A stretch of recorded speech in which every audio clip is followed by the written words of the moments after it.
Good morning, Fellowship Hi-Crest. Thanks for joining us today on Wednesday, December 15th for Jumpstart as we look at John chapter 20, verses 24 through 31. Go ahead and join me there. It says, one of the 12 disciples, Thomas, nicknamed the twin, was not with the others when Jesus came. They told him, "We have seen the Lord." But he replied, "I won't believe it unless I see the nail wounds in his hands, put my fingers into them, and place my hand into the wound in his side." 8 days later, the disciples were together again, and this time Thomas was with them. The doors were locked, but suddenly, as before, Jesus was standing among them. "Peace be with you," he said. Then he said to Thomas, "Put your finger here and look at my hands. Put your hand into my wound in my side. Don't be faithless any longer. Believe."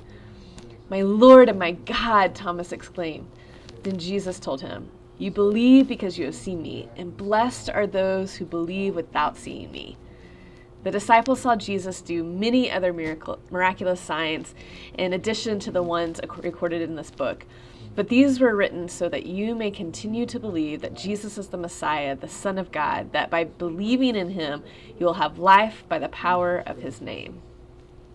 Man, this is like the climax of John's gospel. All along, he's been dropping clues and hints and stories that point to who Jesus is, that he is the Son of God, and all that that entails. And up to the very end, Thomas is just like, I saw you die. I saw you die. People don't come back from the dead. And he's like, if I'm going to believe that this person that I've lived my life with and walked with is really God and doing something that only God can do, I got to see it.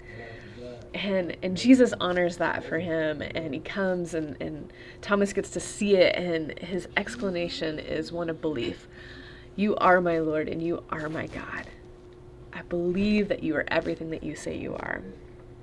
And I find that in my own self, like sometimes I find myself questioning, is this really who, like, are you able, God? Like, are you really able to do these things? Are you really cared? You really change lives? Like, what are you like, God?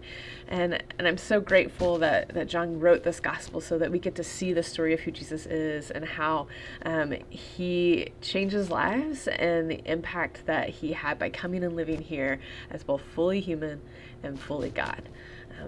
I love that. And so today, if you find your place in that place of doubt, be encouraged. You're not the only one. Jesus' disciples were in that place too. And their experience with him brought them victory over sin, sorrow, doubt, and death. Thanks for joining us today. Continue to power up, pour in, and spill out. We'll see you on Friday on Jumpstart.